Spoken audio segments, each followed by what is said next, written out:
meraih Rahel, kira-kira si Rahel ini melakukan apa? Ya, dia akan meronta-ronta sepertinya. Nah, benar kan? Dia menangis. Nah, ini seperti ini ya, meronta-ronta. Kemudian Tata menaiki tangga dengan hati-hati. Kakinya basah, ia mendekap Rahel sangat erat. Ia juga berdoa agar tidak tergelincir. 1, 2, 3. Tata menaiki tangga sambil menghitung hundakannya. Rahel meronta dalam pelukan Tata. Ia terus memanggil bebek karetnya. Kuek, kuek, kuek, kuek, kuek, kuek, Dia sangat sedih sepertinya kehilangan bebeknya. Oke. 11. Tata sampai di lantai atas. Nafasnya terengah-engah. Tata takut sekali. Namun Rahel turun dari gendongan Tata. Ia berlari menuju tangga sambil memanggil-manggil bebek karetnya. Kuek, kuek, kuek, kuek, kuek, kuek. Tata buru-buru menarik Rahel menjauhi tangga. Namun Rahel malah menangis makin keras. Tata kewalahan.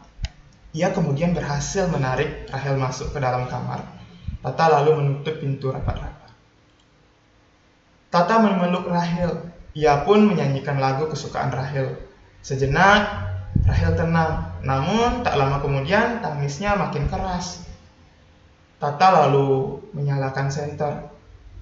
Ia melihat sepasang kaos kaki di rak. Tata memasukkan kedua tangannya ke dalam kaos kaki. Kemudian ia menggerakkan kaos kaki tersebut seperti mulut bebek. Rahel, kuek, kuek, kuek, kuek. Rahel memandang Tata heran. Ia memiringkan wajah. Tak lama matanya terbelalak senang. Nah, seperti ini ya. Kedua tangan Tata terbungkus kaos kaki. Keduanya sekarang disoroti senter. Rahel bersorak-sorai. Bayangan dua bebek besar di dinding membuatnya senang. Ibu dan ayah menyusul ke lantai atas. Semua barang penting sudah diamankan. Besok ayah akan mengeringkan tas Tata. Tata tersenyum lebar. Ia mengacungkan tangannya yang terbungkus kaos kaki. Kuek, kuek, kuek, kuek, kuek. Rahel tertawa senang. Hana datang saat air telah surut. Tata menunjukkan tempat pensil dari stik es krim yang mereka yang rusak karena banjir. Kita bisa membuat lagi yang lebih besar, tah? Hana memeluk Tata dengan erat. Tata, Rahel dan Hana lalu asik bermain bebek berkaos kaki. Kuek, kuek, kuek, kuek, kuek, kuek. Iya. Baik. Nah, itu dia cerita dari kaos kaki bebek bercerita. Nah, bagaimana yang paling kalian suka dari ceritanya? Bagian mana yang paling berkesan menurut kalian? Oke, Pak Bayu juga suka bagian itu. Tapi kalau menurut Pak Bayu, bagian yang paling berkesan itu adalah ketika si Tata itu berusaha mencari adiknya dibandingkan tasnya, karena dia lebih mementingkan keselamatan adiknya dibandingkan apa yang ada di dalam isi tasnya. Nah, menurut kalian ya, apa yang membuat adiknya Tata terhibur ya? Si Rahel, apa yang membuat si Rahel ini terhibur? Mainan? Ya, mainan bebek. Benar. Kita tirukan dulu ya bagaimana memperagakan suara bebek dan gerakannya. Ayo kita gerakkan bersama-sama. 1, 2, 3. Kuek, kuek, kuek, kuek, kuek, kuek. Iya, seperti itu ya anak-anak. Lagi ya. 1, 2, 3. Kuek, kuek, kuek, kuek, kuek, kuek, kuek. Iya. Nah, itu untuk menghibur adiknya Tata. Ya, itu untuk menghibur Rahel. Nah, siapa di sini yang punya adik? Siapa di sini yang punya adik? Nah, kalian kalau ingin menghibur adik kalian juga harus lemah lembut seperti itu. Jadilah kakak yang hebat seperti Tata. Ya, dia sangat menyayangi adiknya. Benar nggak? Kalau seperti ini, dalam cerita ini, Tata ini sayang nggak sama adiknya? Iya, sayang. Kalian pun juga harus sayang pada adik kalian. Nah, Oke, itu saja ya cerita hari ini. Semoga kalian senang dengan cerita yang sudah Pak Bayu sampaikan. Apapun yang menjadi pesan-pesan hari ini, itu kalian harus laksanakan di rumah. Bagi yang punya adik, harus sayang dengan adiknya. Ya, terima kasih. Sampai jumpa lagi. Dadah.